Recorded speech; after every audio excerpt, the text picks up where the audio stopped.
Right then, let's just get straight into this, shall we? Because the other day, I had to look after my mate's dog because they were going to a Taylor Swift concert.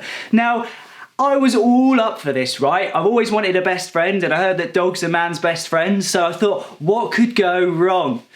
I met the dog, and it was big. It was a tough looking bloke, and I couldn't tell you what kind of dog it was. I'm not very good with these things, but he was very well built.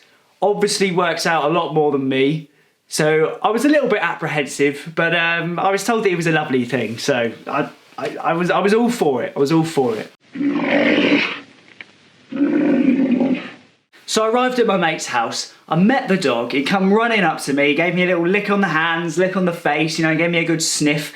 I could only assume that he worked out that, yeah, Rhyno is the alpha male here, so I don't want to piss this guy off. And he was just acting dead cute, you know, putting his little chin on my lap, and I was giving him a little stroke. I thought, mate, we get on so well. I'm so glad that I have to look after this dog for a whole night, because it's just going to be something different, and it's going to be just the best time. And I've always wanted to look after a dog for like more than an hour, so this would be nice. I thought it would be great.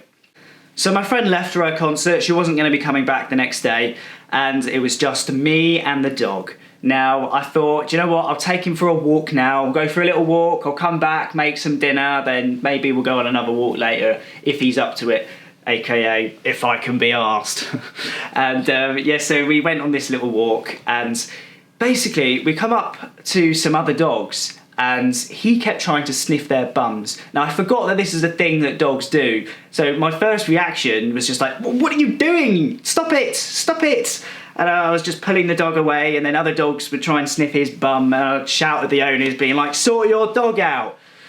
But it turns out that dogs love to shove their noses up other people's asses, which is, you know, people do that as well, so who am I to judge? I let him just crack on with it, but I didn't let him do it for ages. I was like, right, that's enough now, dumbbell, that's enough. That's enough, let's walk on, let's walk on. He really wanted to go in the park, you could tell him, because he was pulling me all over the place, but I was using all of my strength to keep him out.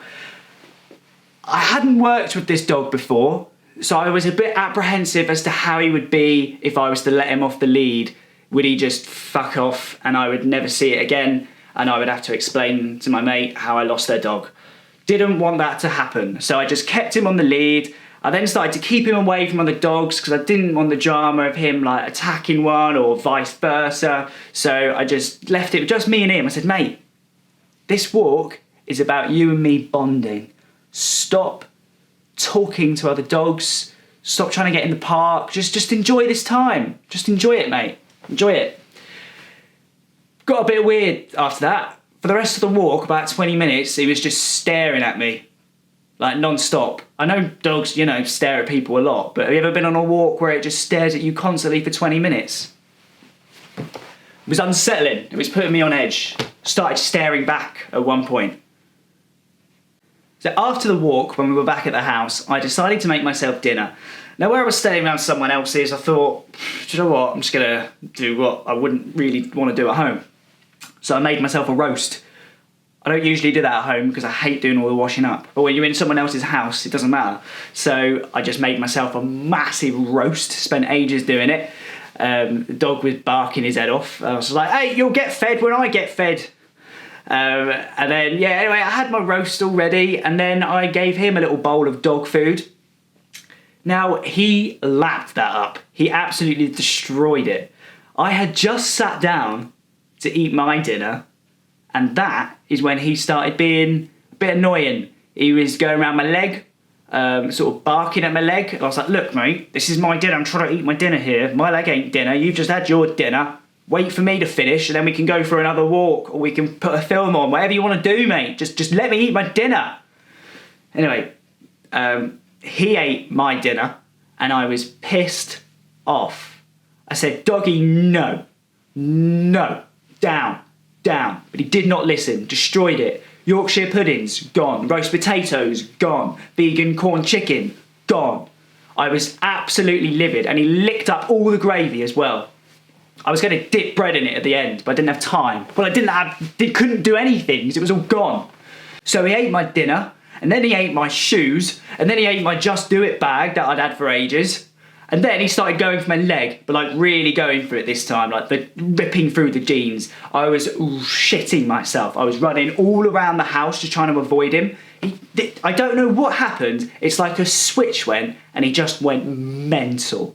It's almost as if he thought, actually, do you know what? I'm the alpha male.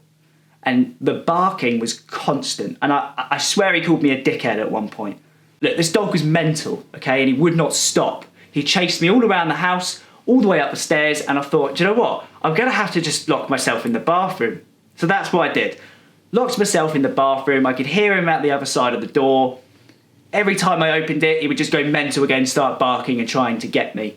So that was me. That was me then trapped in the bathroom for, I didn't even know how long I was going to be there at this point.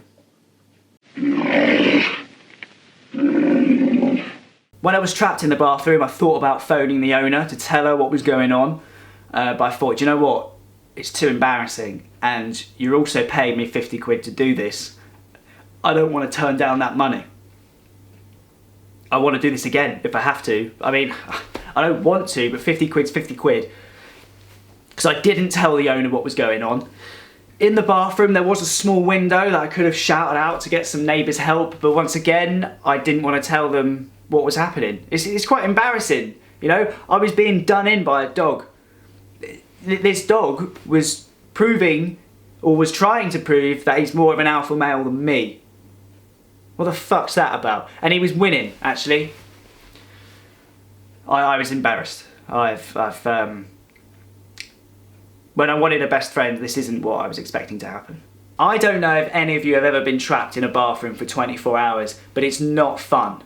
You've got no food. I tried soap, that was disgusting, and it gave me the shits. Luckily I was in the bathroom though, so it wasn't all bad.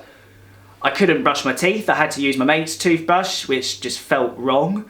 And boredom, I was so bored. There was nothing to do but shower. I think I had about 8 showers, but then I just made it worse because then I got the bathroom all hot and steamy and I was struggling to breathe for a bit. Yet lucky I don't have asthma. Yeah, I think for me the lowest point of being trapped in the bathroom is probably when the dog just randomly threw itself at the door and I just shat myself. That was pretty depressing. In fact, I was in a bathroom as well and shat myself. But it's not like I was on the toilet. Just because you're in the bathroom, it doesn't mean you're automatically either on the toilet or in the shower. Sometimes you might just be having a nap. So I can't be blamed for shitting myself. Because that's what I was doing. I was lying on the floor just chilling out. I had 1% left on my phone. Then the dog just comes barging in the door. I wasn't expecting it and I shat myself. Look, what more information do you really need? Just fuck off, will ya? Before you know it, I hear the front door key go and I thought, oh thank God. The owner's back. She can go and have a bloody word with this dog. Dumbbell is in trouble now, isn't he? So I open the bathroom door and he's not there. I can hear the owner downstairs just giving her loads of attention and everything. So, oh Dumbbell, I missed you, I missed you. I go down and it's as if nothing has happened. All my food's been eaten, so there's no mess left. All it is just my plate on the floor. And the owner, my friend, goes to me, Rhyno, did you just leave your plate on the floor? The dog could have had that. And I said, oh, sorry mate. Sorry mate, if the dog could have had my dinner.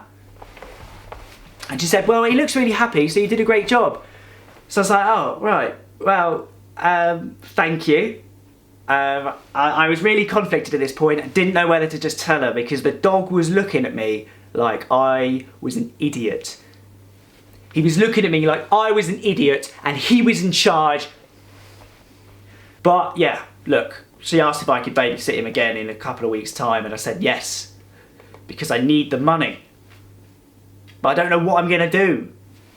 I'm going to have to just wear loads of shin pads and have nothing but, you know, pot noodles. I already know what's going to happen. I'm going to get there. I'm gonna have to make myself a pot noodle and then lock myself in the bathroom. Moral of the story is, just don't get any best friends. Because otherwise they'll eat your dinner, lock you in the bathroom and make you shit yourself. Right, that's another Rhyno. Thanks for listening. Just had to get that off my chest really. I don't know what's going on with the editing malarkey. I might be adding stuff in yet, or it might just be a green screen. I don't know. What do I even put in the background image for a dog sitting episode? Just a load of dogs? Or a house? Right. See you later, Rhynos. Woo!